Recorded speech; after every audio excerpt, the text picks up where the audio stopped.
Now, the Energy Regulatory Authority has approved the Kenya Power's request for a separate tariff for electric vehicles, which will see their owners purchase power at discounted prices.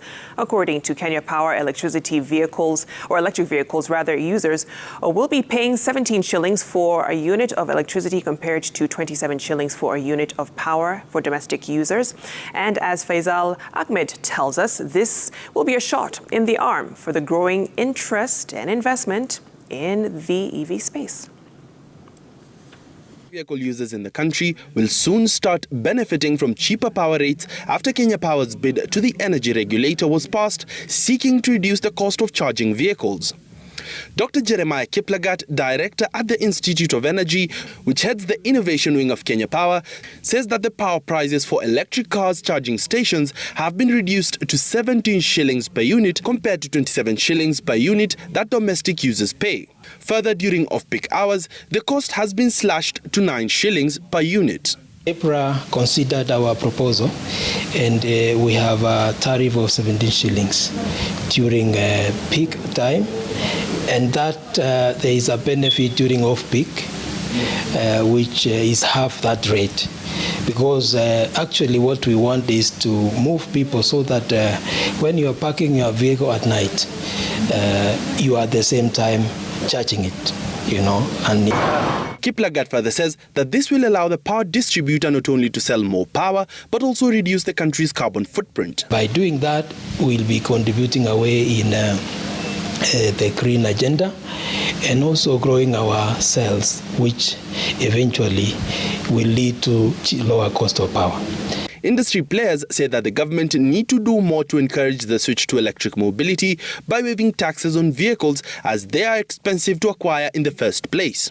If the government can look at the industry as a baby that just got born yesterday and say, how do we play part in growth and nurturing this baby for the benefit of the entire population of the country?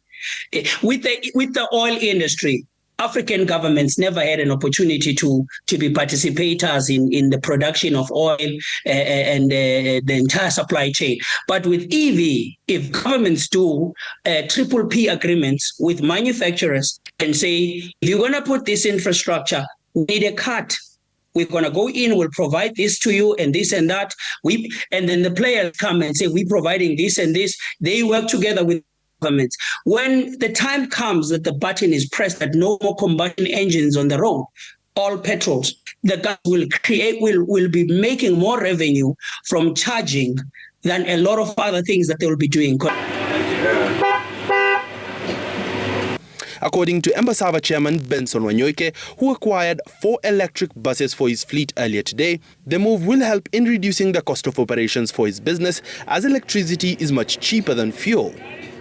Tuko ni wakati wa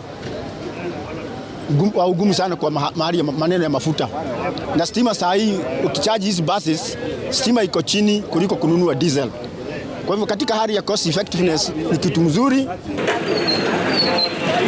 Lack of charging infrastructure for electric vehicles and motorcycles has been one of the leading impediments for the full adoption of e-mobility, prompting Kenya Power to take the lead in the switch. Last year, Kenya Power outlined plans to abandon diesel and petrol vehicles, indicating that it had enough power to charge 50,000 buses and 2 million motorcycles during off-peak hours. Faisal Ahmed, Citizen TV, Nairobi.